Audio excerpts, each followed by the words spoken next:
Hi everyone, I am Ujjwal and you are watching DigitWise. In this video, I am going to show you how to install Muse code on macOS. So for those who don't know about it, Muse code is basically a terminal coding agent launching by Meta. And here's the official tweet from Mark Zuckerberg saying it's terminal coding agent.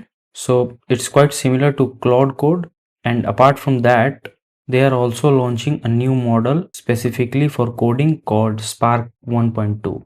So now let's see how we can install it on our Mac. So first open any browser you have and then search for Meta Muse code in the search bar. And after that find the official website and click on it. I'll also attach the link in the description so you can click on it and directly land to this page.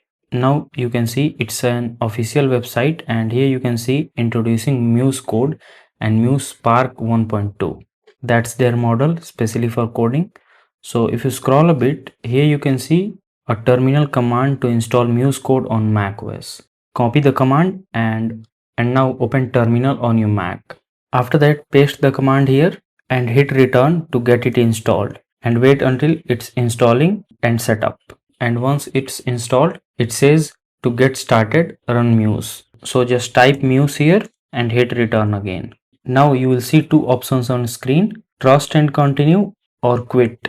Simply press return on your keyboard to select trust and continue and move to the next step. Now here also you'll see two options, login with browser and set an API key. If you already have an Meta API key, select set an API key and simply paste your model API key here.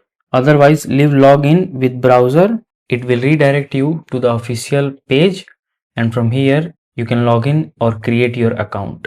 You can continue with Facebook, Instagram, or your mobile or email. Follow the on-screen instruction and create an account, and after that it will redirect you to payment gateway. Follow the on-screen instructions and that's it. So this is how you can install Muse code on your macOS. If this video helps you in any way, then do like it and subscribe to the channel. Thanks for watching.